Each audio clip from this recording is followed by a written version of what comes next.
اپنے بندوں میں سے کسی بندے کو اس کی طرف وحی فرما کر چن لیتا ہے، لہذا نبوت بواسطہ فرشتہ یا اس کے بغیر وحی الہی سننے کے ساتھ خاص ہے۔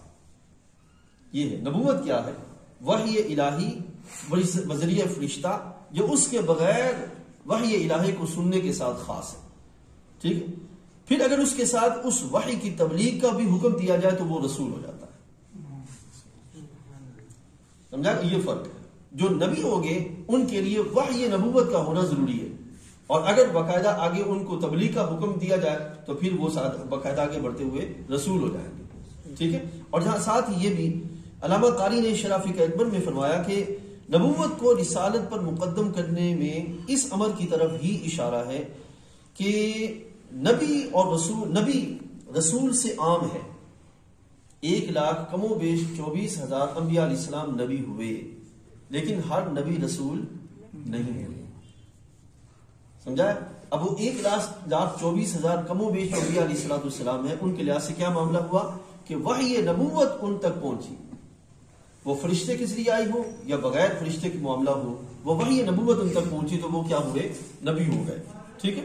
پھر اسی وجہ سے رسول وہ ہے جس سے تبلیغ کا حکم ہوا ہو، اور نبی وہ ہے جن کی طرف وحی نبوت آئی۔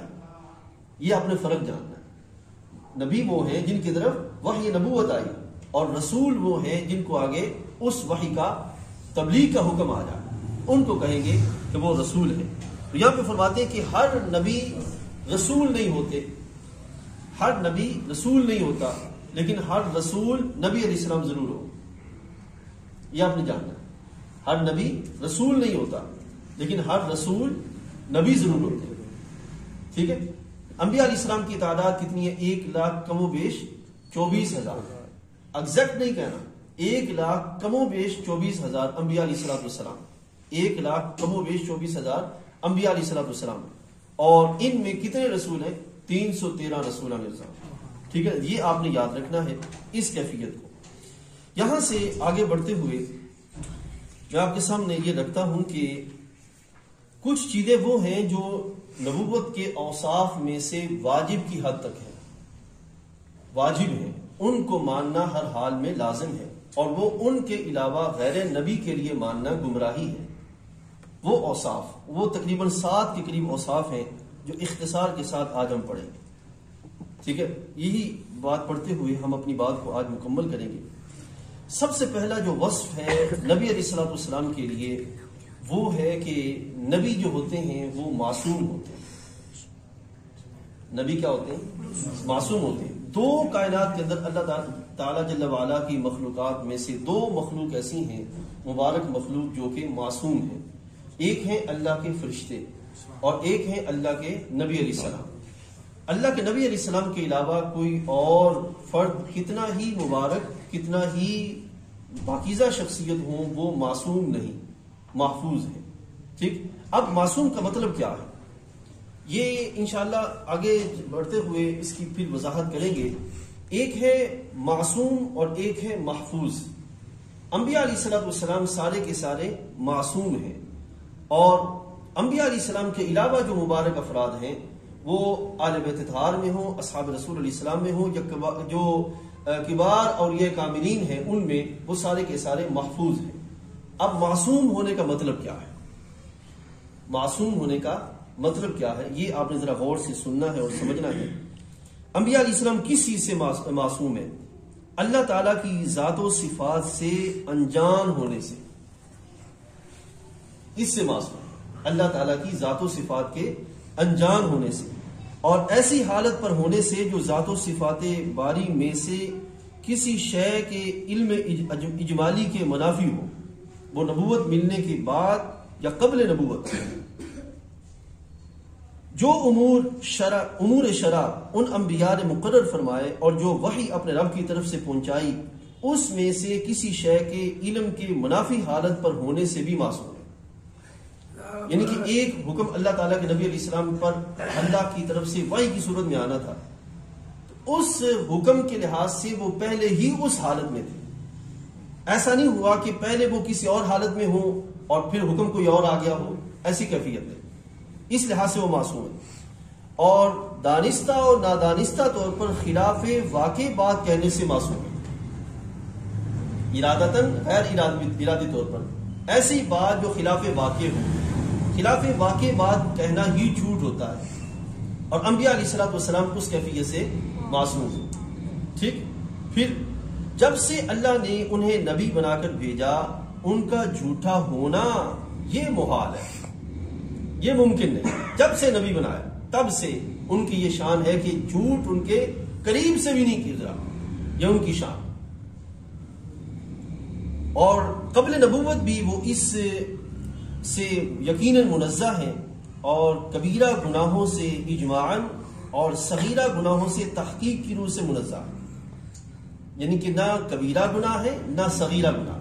انبیاء علیہ الصلوۃ والسلام میں یہ کیفیت، یعنی کہ اعلان نبوت سے پہلے اور اعلان نبوت کے بعد دونوں زندگیوں میں نہ گناہ کبیرہ نہ گناہ صغیرہ. گناہ کبیرہ کس لحاظ سے اجماعاً، اور گناہ صغیرہ کس لحاظ سے تحقیق کی روح سے. اور دائمی صاحب و غفلت، دائمی صاحب و غفلت اس سے معصوم ہے. دائمی صاحب و غفلت کیا؟ یہاں پہ یہ بھی بات آپ کے سامنے رکھوں. جیسے کہ شب قدر ہے، یہ محبوب علیہ الصلوۃ والسلام کو خبر دی گئی، اور جب حبیب کریم علیہ الصلوۃ والسلام باہر تشریف لائے تو آپ نے حالات دیکھے، وہ اٹھا لیا گیا. ٹھیک ہے. تو یہ دائمی کیفیت نہیں تھی، ایک لمحے کے لیے معاملہ ہوا اور پھر دوسرے لمحے خبر عطا کر دی گئی. ٹھیک ہے. تو دائمی صاحب و غفلت سے وہ معصوم تھے. اسی طرح اس میں نسیان اور غلط کے استمرار سے بھی منزہ ہے. نسیان، بھول کا کیفی معاملہ ہو جانا، اس میں دائمی کیفیت نہیں ہے، اس سے بھی وہ کیا ہے؟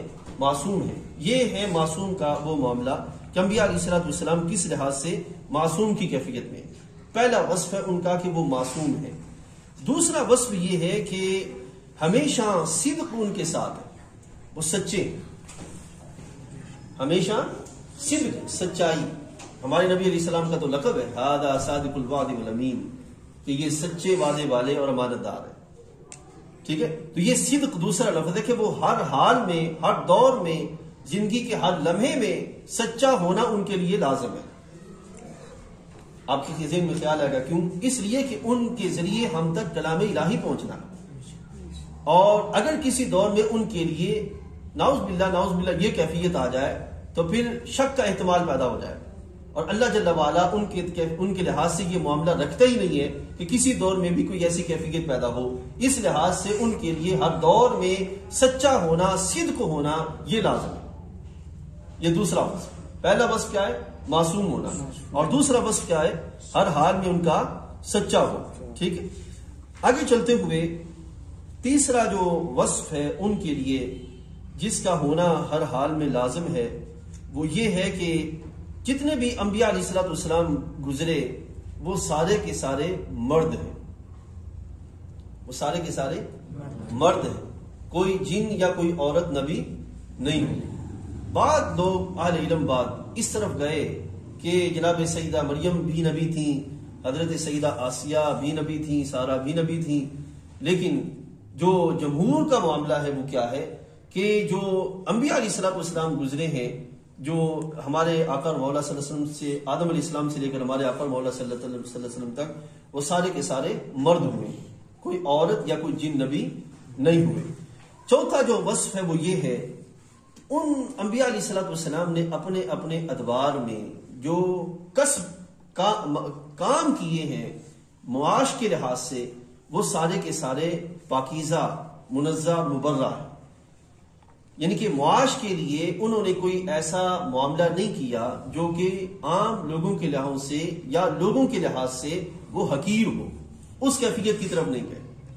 ٹھیک ہے. اب یہ یہاں یاد رکھیے گا، اس دور میں ایک صاحب، میں ان کا نام نہیں لوں گا، وہ اٹھے اور انہوں نے کہا کہ وہ بکریاں چلوانے والا، اس انداز کے ساتھ، وہ بکریاں چلوانے والا جن کو کوئی پوچھتا نہیں تھا، اللہ نے انہیں نبی بنا دیا.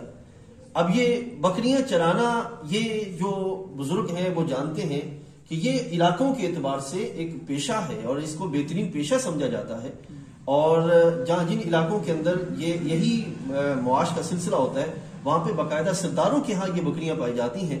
تو ہم اپنے علاقے یا اپنے زمانے کے اعتبار سے اس کو حقیر نہیں جانیں گے، بلکہ اس معاملے کو اسی دور اور اس علاقے کے لحاظ سے دیکھیں گے کہ یہ پیشہ اپنی ذات میں کیا حیثیت رکھتا ہے۔ اور جب اگر کوئی پیشہ کسی نبی علیہ السلام سے منسوب ہو جائے تو وہ یہ جاننا ہم پہ لازم ہے کہ جو نبی علیہ السلام ہوتے ہیں وہ کسب معاش کے لیے ایسا کوئی پیشہ نہیں اپناتے جو کہ اب مثال وہ کون سا پیشہ ہے، مثال کے طور پر وہ پیشہ ہے یہ بال کاٹنا۔ اب یہ پیشہ کسی بھی نبی علیہ السلام نے نہیں اپنایا، ٹھیک ہے، جہاں تک ان کی ذات کا تعلق ہے، من کہ وہ خود اپنے بالوں کی نفاست کے لحاظ سے ایسا معاملہ کرتے تھے تو اپنے لحاظ سے کام کرتے تھے، لیکن باقاعدہ پیشے کے طور پر اس کو اپنانا یا جوتیاں کاٹنا، ٹھیک ہے نا، جوتیاں معاش کے لحاظ سے اپنانا، تو ایسا پیشہ انبیاء علیہ السلام نے نہیں اپنایا، کیونکہ ایسا پیشہ ان کے منصب کے خلاف اور ایسا پیشہ لوگوں کے درمیان تبلیغ کے لحاظ سے حقارت کا پہلو بنتا ہے۔ تو انبیاء علیہ السلام نے ایسا پیشہ نہیں اپنایا کسب کے لحاظ سے۔ یہاں پہ لکھتے ہیں انہی امور میں سے کسب میں پاکیزگی ہے، یعنی کہ پیشے کی ذلت سے ان کا منزہ ہونا، پیشے کی ذلت یہ بڑا ضروری ہے، جیسے حجامت ہے، اور ہر وہ پیشہ جو بیست کی حکمت میں خلل انداز ہو، بیست کی حکمت میں خلل انداز ہو۔ انبیاء علیہ السلام ہر دور میں آدم علیہ السلام سے لے کر ہمارے آقا اور مولا صلی اللہ علیہ وسلم تک منزہ اور مبرہ رہے ہیں۔ چوتھا جو وصف تھا جو ان کی ذات میں رہا وہ یہ تھا کہ ان کی ذات میں ایسا مرض نہیں پایا گیا جو مرض لوگوں کے درمیان حقارت کی کیفیت رکھتا ہو، ٹھیک ہے، یہ نہیں تھا۔ یعنی کہ آپ دیکھتے ہیں کہ بعض افراد کو ایسا مرض آ جاتا ہے جو لوگ اس سے پھر جو ہے وہ کراہت محسوس کرتے ہیں، اگر وہ لوگوں کے درمیان بیٹھا ہو تو لوگ اس سے دور بھاگتے ہیں، اس سے قریب نہیں آتے، لیکن انبیاء علیہ السلام کو رب کائنات جل وعلا نے ایسے کسی بھی معاملے سے ہر دور کے اندر محفوظ رکھا ہے، سمجھا؟